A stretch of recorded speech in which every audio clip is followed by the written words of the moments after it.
Assalamualaikum warahmatullahi wabarakatuh. Today, we're going to present about analyzing theme, Comedy of Errors by Shakespeare. This is the members. Hello, my name is Nadia Zara Putri. I'm Freddy Bagus Sabtanugraha. Hello, my name is Aurelia Gladial Gusyak. Hello, I'm Ananda Fadila. Hello, my name is Hasya Ratu Saina. Okay, this is the topic that we're going to talk about. The first one is commerce and exchange.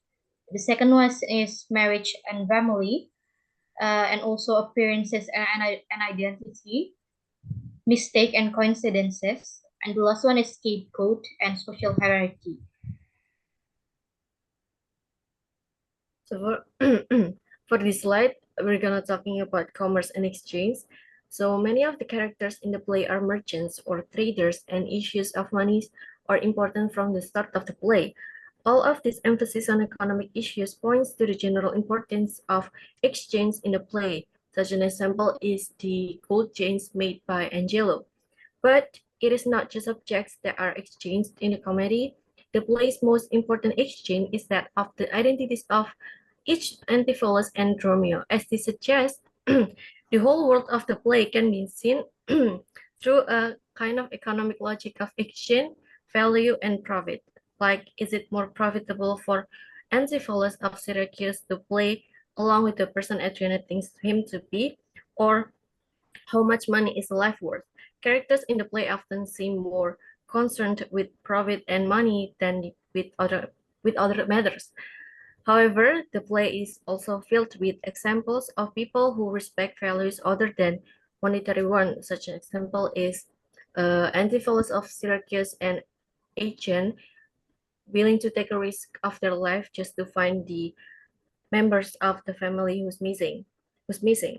Thus, while the exchange of valuable objects is central to the plot of the play, Shakespeare reveals that the center of his characters' lives is not necessarily things, but rather people, specifically family.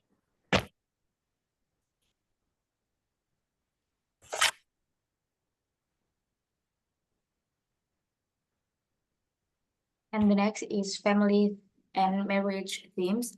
The family theme in the Comedy of Errors is all about how families stick together, even when things get really confusing. No matter how mixed up everything gets, the families in the play manage to find each other again. This shows just how important family is, no matter what. We see this theme throughout the play when family members who got separated finally meet again, and when husbands and wife work out their problems, and when everyone stands together through those times. And in the Comedy of Errors, the theme of marriage is shown through the conflict between Adriana and Antipholus of Ephesus. This conflict highlights the expectation and demands within marriage. For example, in their talks, Adriana shared her worries about Antipholus' faithfulness and feeling ignored in their marriage.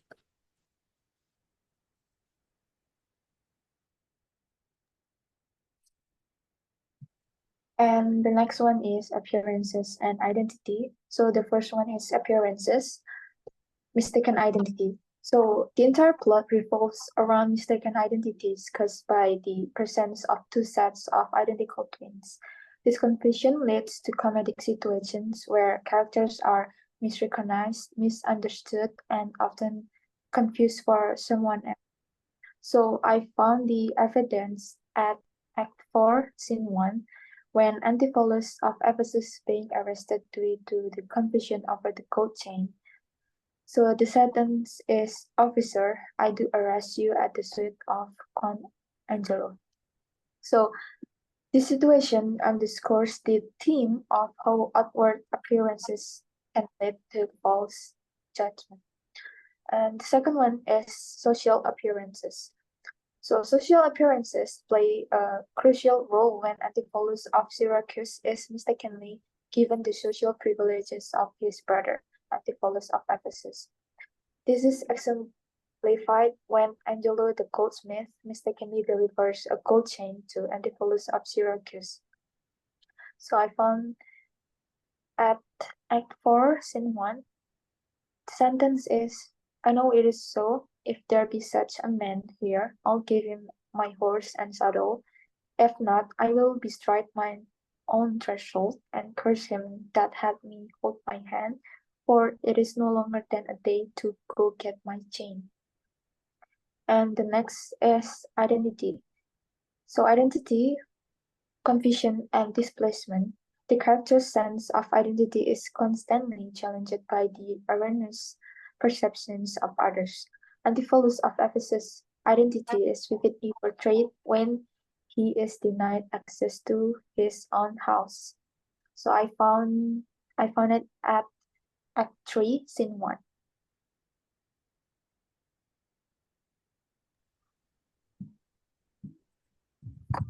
The next one is mistake and coincidences.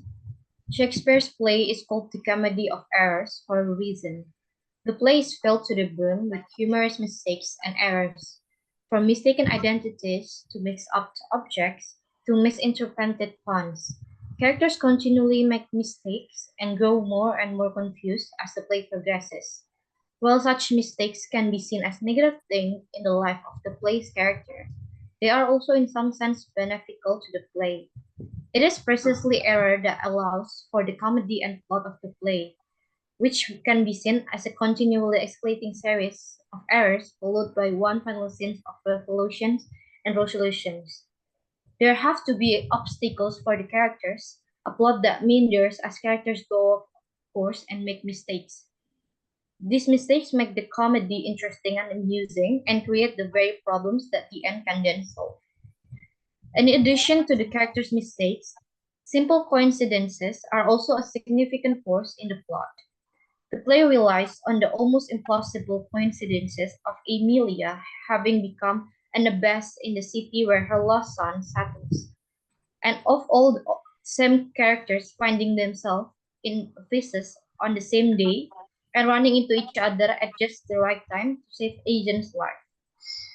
All these coincidences play a part in this play. You will find a mistake and coincidences theme throughout the play.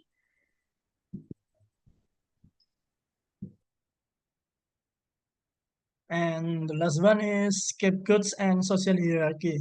Antipholus of Ephesus and Antipholus of Syracuse place blame on their respective servants and Adriana. Adriana and the two Dromios are prime target for scapegoating.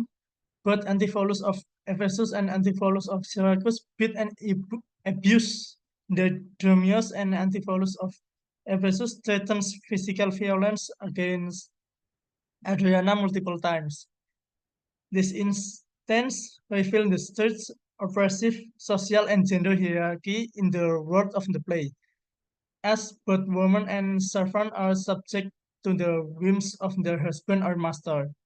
Shakespeare, however, mostly puts the skin of scapegoating on stage simply for laughs and slapstick humor.